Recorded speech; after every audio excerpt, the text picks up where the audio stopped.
సృష్టి శాస్త్రం, science of creation ఎప్పటికీ ఫెయిల్ కాదు. ఫెయిల్ ఆర్ సక్సెస్ అనేది బాహ్య తెలివితేటలకు, ఔటర్ ఇంటెలిజెన్స్కు సంబంధించింది. ఈ జడ్జిమెంట్ అంతర్శక్తికి సంబంధించింది కాదు.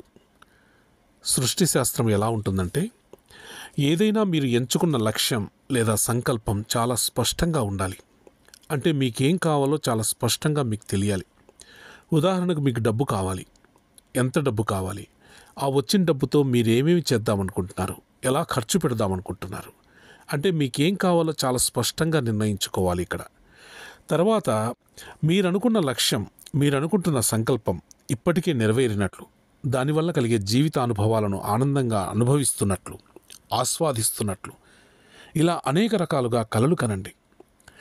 కలలు కనండి, తప్పేం కాదు. మీ కలలు కనడంలో కూడా, ఊహించడంలో కూడా ఆలోచిస్తే ఎవ్వరేమీ చేయలేరు. ఈ సబ్జెక్ట్లో నమ్మకం అనేది చాలా ఇంపార్టెంట్. ఎందుకంటే మీ కోరికలు, మీ సంకల్పాలు, మీ ఆకాంక్షలు, భయాలు, సందేహాలకు అనుగుణంగానే భౌతిక పరిస్థితులు ఏర్పడతాయి. మీరు అవుతుందనుకుంటే అవుతుంది, కాదు అనుకుంటే కాదు. సింపుల్. మీరు సందేహపడ్డారనుకోండి, ఆ పని పూర్తవదు. మీరు ఏదైతే లక్ష్యం ఏర్పరచుకుంటారో, మీరు ఏదైతే సంకల్పించుకుంటారో, మీరు ఏదైతే ఆలోచిస్తారో అది అవుతుంది అన్న నమ్మకంతో, ప్రగాఢ విశ్వాసంతో ఉంటే అది తప్పకుండా ఆ పనిని విశ్వం మీకు ఏర్పాటు చేస్తుంది. ఫర్ ఎగ్జాంపుల్, విల్లు నుండి వదిలిన బాణం వెనక్కి తిరిగి వస్తుందా? రాదు కదా. ముందుకు ప్రవహించిన నది వెనక్కి తిరిగి వస్తుందా? రాదు కదా. అదే మాదిరిగా మీ మైండ్ నుండి వెలువడిన లక్ష్యం కానీ, సంకల్పం కానీ,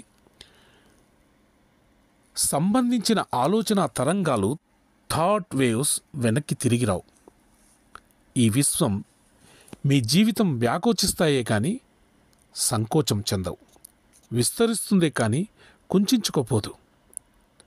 ఈ విషయాన్ని మీరు బాగా నమ్మాలి, విశ్వసించాలి. తర్వాత లక్ష్యం, సంకల్పం నెరవేరినప్పుడు మీ ఫీలింగ్స్, ఎమోషన్స్, ప్రవర్తన ఎలా ఉంటాయో అలా నడుచుకోండి. హుందాగా ఉండండి. మిగతా పనిని అంతర్ప్రపంచం చూసుకుంటుంది. తర్వాత ఈ విశ్వం నుండి మీరు తీసుకుంటున్నప్పుడు తిరిగి విశ్వానికి కొంత ఇవ్వడం చేయాలి.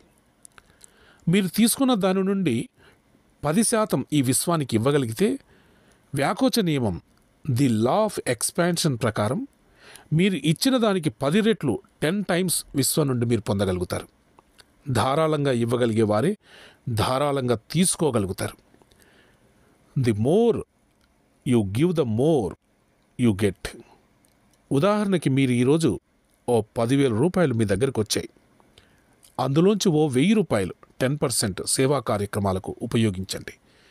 తల్లిదండ్రులకు సేవ, గురుసేవ, గోసేవ, సమాజ సేవ, మన కోసం మనం, అంటే మన పిల్లలకు, మన భార్యకు, ఇంటి కోసం కొంత ఈ విధంగా తీసి ఖర్చు పెట్టాలి. ఇలా చేయటం వల్ల మీరు మరి విశ్వం నిరంతరము వ్యాకోచం చెందడం జరుగుతుంటుంది. ఎప్పుడు విశ్వంతో అనుసంధానమై ఉంటారు మీరు ఎప్పుడు కూడా. ఈ ప్రక్రియ తిరోగమనం అనేది ఉండదు. ఇదే సృష్టి శాస్త్రం. దీన్ని ఆచరించండి. అద్భుతమైన అవకాశాలని అందిపుంచుకోండి. ధన్యవాదాలు.